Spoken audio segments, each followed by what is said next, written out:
Hello dear student, welcome to our channel. इस video के अंदर मैं आपको कक्षा 9 गणित का जो चैप्टर नंबर फर्स्ट है आपकी संख्या पद्धति यानी नंबर सिस्टम, तो इस वीडियो के अंदर मैं आपको चैप्टर नंबर फर्स्ट है जो आपकी संख्या पद्धति है, जो नंबर सिस्टम है, तो इस चैप्टर के कंप्लीट जो नोट्स हैं, आपके जो वेस्ट नोट्स हैं, जो आपकी कलरफुल नोट्स हैं, वो इस वीडियो के अंदर मैं आपको देने वाला हूं। तो वीडियो को आपको कंप्लीट देखना है, वीडियो को कहीं पर भी आपको स्किप नहीं करना है। अगर आपने इन नोट्स को अच्छे से आपने तैयार कर लिया, अच्छे से आपने प्रिपेयर कर लिया, तो इस चैप्टर के प्रत्येक क्वेश्चंस को आप, प्रत्येक एक्सरसाइज को आप बना सकते हैं। और इन नोट्स में मैंने क्या क्या इंक्लूड किया है, तो सबसे पहले हम बेसिक कॉन्सेप्ट, इस चैप्टर का जो कंप्लीट बेसिक कॉन्सेप्ट है उसको हमने इंक्लूड किया है। साथ में जितने भी फॉर्मूलाज हैं आपके उनको इंक्लूड किया है, और जो आपके एक्सरसाइज है उनको इंक्लूड किया है, और जो इंपॉर्टेंट फैक्ट है आपके उनको भी हमने इंक्लूड किया है। तो वीडियो को आपको पूरा देखना है। इस वीडियो के अंदर ये जो चैप्टर नंबर फर्स्ट है आपके संख्या पद्धति नंबर सिस्टम, ये कंप्लीट चैप्टर है आपके, इसके नोट्स हम देने वाले हैं आपको। और अगर आपको ये नोट्स परचेज करने हैं तो ये जो स्क्रीन पर जो नंबर आप देख रहे हैं 7297831166, इस नंबर से कांटेक्ट करके आप ये नोट्स बाई कर सकते हैं। और यहाँ पर साथ साथ में अगर आप इन नोट्स को अपनी नोटबुक में लिखना चाहते हैं तो वो भी आप लिख सकते हैं। तो सबसे पहले आप देख सकते हैं बेसिक कॉन्सेप्ट है आपके, और बेसिक कॉन्सेप्ट में हम सबसे पहले जितनी भी आपके नंबर सिस्टम में जितनी भी आपके नंबर्स हैं, जितनी भी संख्याएं हैं, उन संख्याओं के बारे में डिस्कस करेंगे। तो सबसे पहले आपके नेचुरल नंबर है यानी प्राकृतिक संख्याएं हैं। तो प्राकृतिक संख्याएं क्या होती हैं कि गिनती की जो सभी संख्याएं हैं, ऑल नंबर हैं, वो आपके प्राकृतिक संख्याएं कहलाती हैं। और इसे हम n से प्रदर्शित करते हैं, और n बराबर है आपके 1 2 3 4 5 6, और उसके बाद में है आपके इन्फिनाइट, यानी ये जो नंबर हैं ये आपके 1 से शुरू होती हैं और ये नंबर इन्फिनाइट अनंत तक चलती हैं। उसके बाद में सेकंड है आपके पूर्ण संख्या यानी वूल नंबर। प्राकृत संख्याओं के समूह में अगर 0 को भी शामिल कर लिया जाए तो उसे हम वूल नंबर कहते हैं, पूर्ण संख्या कहते हैं। और पूर्ण संख्याएं हैं उनको हम W से प्रदर्शित करते हैं, और W बराबर होता है आपके 0 1 2 3 4 5, उसके बाद में इन्फिनाइट, यानी ये जो नंबर हैं पूर्ण जो संख्याएं हैं वो आपके 0 से शुरू होती हैं, 0 से स्टार्ट होती हैं और अनंत तक चलती हैं। उसके बाद में है पूर्णांक संख्या यानी इंटीजर नंबर। तो सभी धनात्मक और सभी ऋणात्मक पूर्ण संख्याओं को क्या कहते हैं, पूर्णांक संख्या कहते हैं, और इसे हम Z से प्रदर्शित करते हैं। और इसमें हमने एक जो इम्पोर्टेंट फैक्ट है वो भी हमने लिया है यहाँ पर, वो आप देख सकते हैं कि 0 है वो उदासीन पूर्णांक होता है, ये आपको ध्यान रखना है। और यहाँ पर Z बराबर 1 2 3, ये तीनों हैं आपके, ये तीनों पूर्णांक है आपके धनात्मक है। और माइनस का 1 माइनस का 2 माइनस का 3, ये तीनों पूर्णांक है आपके ऋणात्मक पूर्णांक यानी नेगेटिव इंटीजर नंबर्स। उसके बाद में 4 नंबर है सम संख्या, जिस भी संख्या का इकाई अंक यानी जिस संख्या का यूनिट डिजिट 0 2 4 6 8 में से कोई भी एक अंक मिल जाए उसे हम क्या कहते हैं, सम संख्या कहते हैं। जैसे 1 2 0, इसका यूनिट डिजिट क्या है 0, तो ये सम संख्या है। 1 3 3 6, इसका यूनिट डिजिट क्या है 6 है, तो ये भी आपकी क्या है, सम संख्या। और 2 9 8, इसका यूनिट डिजिट भी क्या है, इसका यूनिट डिजिट 8 है, तो ये भी आपकी सम संख्या है। और 3 4 4, इसमें यूनिट डिजिट क्या है, इकाई अंक क्या है आपके 4 है, तो ये भी सम संख्या है। उसके बाद में विषम संख्या है आपके। विषम संख्या क्या होती है कि जिस भी संख्या का इकाई अंक 1 3 5 7 9 में से कोई भी एक अंक मिल जाए उसे हम क्या कहते हैं, विषम संख्या कहते हैं। और एग्जाम्पल आप देख सकते हैं 361, तो इसका यूनिट डिजिट, इसका इकाई अंक क्या है 1 है, तो ये विषम संख्या है। और 573, इसका इकाई अंक क्या है, इसका इकाई अंक 3 है, तो ये भी विषम संख्या है। 1509 है, इसका इकाई अंक क्या है 9, तो ये भी विषम संख्या है। और 1847, इसका इकाई अंक क्या है 7, तो ये भी क्या है आपकी विषम संख्या है। 6 नंबर है आपके भाज्य संख्या यानी कॉम्पोजिट नंबर। तो कॉम्पोजिट नंबर क्या होती है, आपकी भाज्य संख्याएं क्या होती है कि वे संख्याएं जिनके एक से अधिक गुणनखंड हो उसे हम क्या कहते हैं, भाज्य संख्या कहते हैं। यानी जिसके एक से ज्यादा गुणनखंड हो, जैसे 4 के गुणनखंड कितने होंगे, 2 गुणा 2, तो एक से ज्यादा है तो ये भाज्य संख्या है। और उसके बाद में 6 के गुणनखंड निकालेंगे तो 2 गुणा 3, इसके भी एक से ज्यादा है। और 8 के अगर हम ज्ञात करें तो 2 गुणा 2 गुणा 2, तो इसके भी एक से ज्यादा है। तो वे संख्याएं जिनके एक से ज्यादा गुणनखंड हो, एक से अधिक फैक्टर हो, उसे हम क्या कहते हैं, भाज्य संख्या कहते हैं। और 7 नंबर है आपके अभाज्य संख्या यानी प्राइम नंबर। अब प्राइम नंबर क्या होते हैं आपके, कि वे संख्याएं जिनके केवल एक गुणनखंड हो, यानी वे संख्याएं जिनके केवल एक गुणनखंड हो, एक फैक्टर हो, उसे हम क्या कहते हैं, उसे हम अभाज्य संख्या प्राइम नंबर कहते हैं। जैसे 2 है, अगर इसका गुणनखंड ज्ञात करेंगे तो 2 को हम 2 से ही डिवाइड कर सकते हैं, तो इसका ओनली एक गुणनखंड आ रहा है। और 3 का भी एक ही गुणनखंड आएगा, 5 का भी एक आएगा, 7 का भी एक आएगा, 11 का भी एक आएगा। तो इस प्रकार से 2 3 5 7 11 13 17 19 और आगे भी बहुत सारी अभाज्य संख्याएं हैं। और उसके बाद में है 8 नंबर आपके परिमेय संख्या यानी रेशनल नंबर। अब देखिए परिमेय संख्या क्या होती है, कि वे संख्याएं जिन्हें हम P/Q के रूप में लिख सकते हैं, यानी वे संख्याएं जिन्हें P/Q के रूप में लिखा जाता हो। और जहां P और Q क्या है, P और Q इंटीजर है, पूर्णांक है, ये आपके प्लस में भी हो सकते हैं, माइनस में भी हो सकते हैं। और Q का मान है वो कितना नहीं होना चाहिए, 0 नहीं होना चाहिए, उसे हम क्या कहते हैं, परिमेय संख्या कहते हैं। जैसे एग्जाम्पल है आपके 3/5 माइनस का 4/7 और 3 है और 7 है, √16 है, √36 है।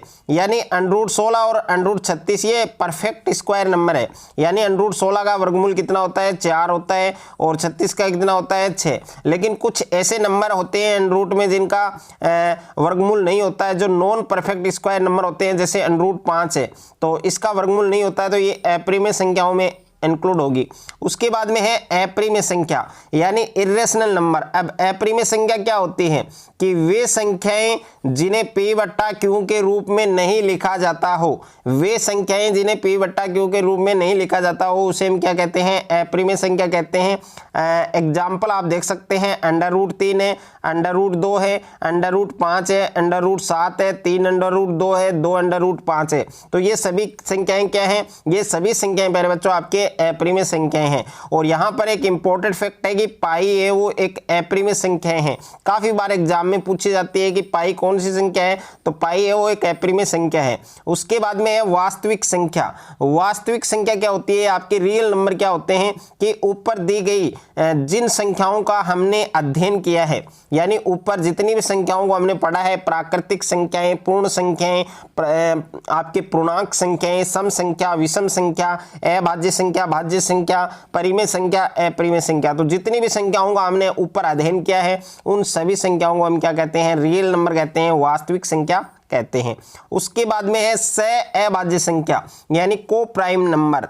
तो को प्राइम नंबर क्या होते हैं, यदि दो संख्याओं का मैसेप है यानी HCF क्या हो, 1 हो, उसे हम क्या कहते हैं, अभाज्य संख्या कहते हैं, को प्राइम नंबर कहते हैं। जैसे 2 और 3 का मैसेप क्या होगा, 1 होगा, 5 और 7 का मैसेप भी क्या होगा, 1, और 11 और 13 का मैसेप भी क्या होगा, 1। तो ये सभी संख्याएं, ये जो युग्म हैं, जैसे 2 और 3 का युग्म क्या होगा, आपके सहभाज्य संख्या का होगा, 5 और 7 का युग्म भी आपके को प्राइम नंबर होगा। तो इस प्रकार के बहुत सारे युग्म हैं जिनका HCF अगर 1 है तो वे क्या होंगे, आपकी सहभाज्य संख्याएं होंगी। उसके बाद में है इंपोर्टेड फॉर्मूलाज। तो इस चैप्टर के जितने भी इंपोर्टेड फॉर्मूला हैं वो कंप्लीट फॉर्मूला आप देख सकते हैं। सबसे पहले है आपके दो परिमेय संख्याओं के बीच अगर आपको परिमेय संख्या ज्ञात करनी है तो आपको फॉर्मूला यूज करना होगा प्यारे बच्चों, a + b/2। यहाँ a और b क्या है, परिमेय संख्याएं हैं जो आपको क्वेश्चन में दी गई होंगी। और दूसरा फार्मूला है कि √AB बराबर हम लिख सकते हैं √a गुणा √b। और तीसरा फॉर्मूला है आपके √a + √b और √a - √b बराबर हम लिख सकते हैं a - b। और 4 नंबर फार्मूला है √a + √b का होल स्क्वायर बराबर क्या होगा, a + 2 √ab + b। और 5वां फॉर्मूला है आपके √a + b √a/b बराबर हम लिख सकते हैं √a/√b। और 6 नंबर है आपके a + √b और a minus under root B बराबर लिख सकते हैं a स्क्वायर माइनस बी। और 7 नंबर फार्मूला है 1 upon under root a plus B बराबर हम लिख सकते हैं 1 upon under root a plus B multiply under root a minus B बट्टे under root a minus B. ये आपके परिमेयकरण होगा। उसके बाद में है घातांक नियम। कुछ आपके घातांक नियम भी इसमें दिए गए हैं, जिसमें पहला फॉर्मूला है आपके कि a की पावर m गुणा a की पावर n बराबर होता है आपके a की पावर m प्लस n, जहां a क्या है प्यारे बच्चों, आधार है आपके, बेस है, और m और n क्या है आपके, घात। और दूसरा फार्मूला है कि a और उसकी पावर है m, उसके बाद में ब्रैकेट और पावर में n है, तो हमें कौन सा फॉर्मूला यूज करना है, a की पावर m इंटू n। और 3 नंबर फार्मूला है a की power m divided by a की पावर n, तो बराबर हम लिख सकते हैं a की पावर m माइनस n। और 4 नंबर है a की पावर m मल्टीप्लाई b की पावर m बराबर हम लिख सकते हैं a इंटू बी, और दोनों की पावर क्या रहेगी आपके, सेम रहेगी, m रहेगी। उसके बाद में देखिए प्रश्नावली 1.1 है। 1.1 में पहला क्वेश्चन आप देख सकते हैं, क्या शून्य एक प्रीमेय संख्या है, और क्या आप इसे p वट्टा q के रूप में लिख सकते हैं, जहां p और q पूर्णांक है और q नॉट इक्वल 0 है। तो हाँ, शून्य एक प्रीमेय संख्या है, इसे संख्या रेखा पर प्रदर्शित कर सकते हैं, और इसे हम p वट्टा q के रूप में भी लिख सकते हैं। 0 को p वट्टा q के रूप में व्यक्त करने पर हमें 0 वट्टा 1 प्राप्त होता है, जहां p बराबर 0 है और q बराबर 1 और q का मान 0 भी नहीं है। ओके, तो इस प्रकार से आपको लिखना है।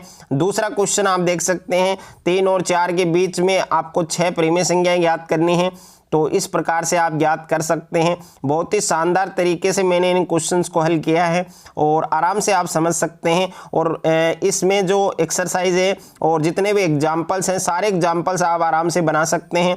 तीसरा है आपके 3/5 और 4/5 के बीच पाँच प्रीमेय संख्याएं आपको ज्ञात करनी है, और क्वेश्चन नंबर 4 में आपको सत्य और असत्य बताना है। और उसके बाद में देखिए एक्सरसाइज 1.2 है आपके, प्रश्नावली 1.2 है। इसमें पहला जो क्वेश्चन दिया गया है, इसमें आपको सत्य और असत्य बताना है।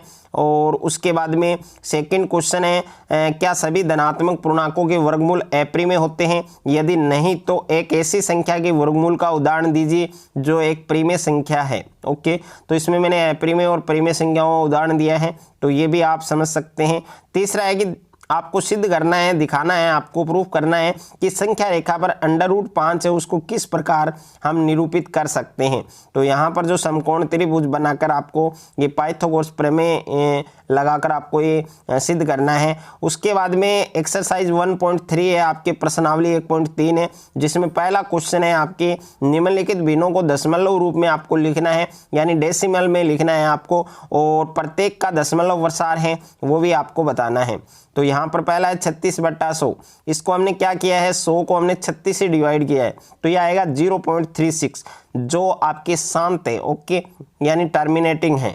और दूसरा है 1/11 बराबर हमने 11 को 1 से डिवाइड किया है, तो 0.09 आएगा, और ये अशांत अनवसानी आवृत्ति है और दशमलव प्रसार है। ओके, तो इस प्रकार से प्रत्येक क्वेश्चन को प्यारे बच्चों आप बना सकते हैं। ये दूसरा क्वेश्चन दे रखा है, तो दूसरा क्वेश्चन भी इसी प्रकार से करना है। तीसरे में आपको p वट्टा q के रूप में व्यक्त करना है, जहां p और q क्या है, पूर्णांक q नॉट इक्वल 0। और यहाँ पर हमने एक इम्पोर्टेंट फैक्ट भी लिया है जिसको हमने हाईलाइट किया है, वो जरूर पढ़ना है आपको। और उसी प्रकार से आपको ये सारे क्वेश्चंस हैं ये आपको बनाने हैं। बहुत ही शानदार नोट्स हैं, ऐसे नोट्स आपको ना तो आपकी कोचिंग में मिलेंगे, ना आपको अपने स्कूल में देखने को मिलेंगे, और ना ही आपको यूट्यूब पर देखने को मिलेगा। बहुत ही शानदार नोट्स हैं। और 5वां क्वेश्चन आप देख सकते हैं, 1/17 के दशमलव प्रसार में अंकों के पुनरावर्ती खंड में अंकों की अधिकतम संख्या क्या हो सकती है। अपने उत्तर की जांच के लिए विभाजन क्रिया आपको बतानी है। यह आपके क्वेश्चन नंबर 6 है। और क्वेश्चन नंबर 7 है, ऐसी 3 संख्याएं लिखिए जिनके दशमलव प्रसार अनवसानी अनावर्ती हो। और 8वां क्वेश्चन आप देख सकते हैं, परिमेय संख्याओं 5/7 और 9/11 के बीच 3 अलग अलग अपरिमेय संख्याएं आपको ज्ञात करनी हैं। और क्वेश्चन नंबर 9 है, बताइए कि निम्नलिखित संख्याओं में कौन कौन सी संख्याएं परिमेय होंगी और कौन कौन सी आपके अपरिमेय होंगी। तो √23 इसका वर्गमूल नहीं हो रहा है तो ये अपरिमेय संख्या होगी। √225 इसका वर्गमूल हो रहा है तो ये आपके परिमेय संख्या होगी। इस प्रकार से आप बता सकते हैं आराम से। और उसके बाद में एक्सरसाइज 1.4 है, आपके प्रश्नावली 1.4 है, जिसमें पहला क्वेश्चन है कि बताइए नीचे दी गई संख्याओं में कौन कौन परिमेय है और कौन कौन अपरिमेय है। तो इसमें पहला ये अपरिमेय, दूसरा ये परिमेय होगा, क्योंकि जब इसको हम सोल्व करेंगे तो ये प्लस का √23 ये माइनस का √23 कैंसिल हो जाएगा, बचेगा आपके पास प्लस का 3। और प्लस का 3 है उसको हम p/q के रूप में लिख सकते हैं, यानी 3 के अपॉन में कोई नंबर नहीं है 1 लिख सकते हैं, तो 3/1 यानी p/q के रूप में लिखी जा सकती है। तो ये परिमेय संख्या होगी। उसके बाद में देखिए तीसरा इसी प्रकार से √7 से √7 कैंसिल, तो ये 2/7 बचेगा जो परिमेय संख्या होगा। और ये अपरिमेय संख्या क्योंकि इसका वर्गमूल नहीं हो रहा है। और 2π, जहाँ आपको पता है कि पाई एक परिमेय संख्या है, पाई एक अपरिमेय संख्या है, तो 2π भी क्या होगा, एक अपरिमेय संख्या होगा। और दूसरा है निम्नलिखित व्यंजकों में से प्रत्येक व्यंजक को सरल करना है, यानी इसको हल करना है। तो हल करने के बाद आप उत्तर है वो आंसर है वो आप देख सकते हैं। ये तीसरा क्वेश्चन दे रखा है आपके। और क्वेश्चन नंबर 4 है कि संख्या रेखा पर √9.3 को निरूपित कीजिए। तो इस प्रकार से आपको प्यारे बच्चों निरूपित करना है। और 5वां है निम्नलिखित के हर हैं उनका परिमेयकरण करना है आपको। तो हर का परिमेयकरण करना आप समझ सकते हैं, ये काफ़ी इंपॉर्टेंट है। उसके बाद में एक्सरसाइज 1.5 है, आपके प्रश्नावली 1.5 है, जिसमें पहला है ज्ञात करना है 64 है और इसकी पावर दे रखी है 1/2, तो इसको हल करेंगे तो 8 आएगा। और दूसरा है 32 है, इसकी पावर 1/5 है, इसको हल करेंगे तो 2 आएगा। और तीसरा 125 इसकी पावर 1/3, तो इसको सरल करेंगे तो 5 आएगा। इसी प्रकार से दूसरा क्वेश्चन दे रखा है आपको, इसमें भी आपको सरल करना है, जिसमें 9 की पावर 3/2 है, इसको सरल करेंगे तो 27 आएगा। और दूसरा है 32 इसकी पावर 2/5, इसको सरल करेंगे 4 आएगा। तीसरा है 16 की पावर 3/4, इसका आंसर 2 आएगा। और क्वेश्चन नंबर 4 है 125 इसकी पावर माइनस में दे रखी 1/3, तो इसको सरल करेंगे तो 1/5 आएगा। तो इस प्रकार से ये सारे क्वेश्चंस आपको करने हैं। और ये तीसरा क्वेश्चन है जिसमें ज्ञात करना है, पहला है ये आपके दूसरा क्वेश्चन, ये आपके तीसरा, यानी टोटल 4 क्वेश्चन दिए गए हैं। तो इन सभी क्वेश्चंस को आपको सोल्व करना है। अगर आपको ये नोट्स अच्छे लगे, अगर आपको ये वीडियो अच्छा लगे तो वीडियो को आप ज़्यादा से ज़्यादा बच्चों के साथ शेयर करें, ज़्यादा से ज़्यादा वीडियो को लाइक करें। और चैनल पर आप नए हैं तो चैनल को आप सब्सक्राइब कर लीजिए और साथ में नोटिफिकेशन बेल को प्रेस कर लीजिए, ताकि इस प्रकार कक्षा 9 से रिलेटेड कोई भी वीडियो आपके मिस ना हो।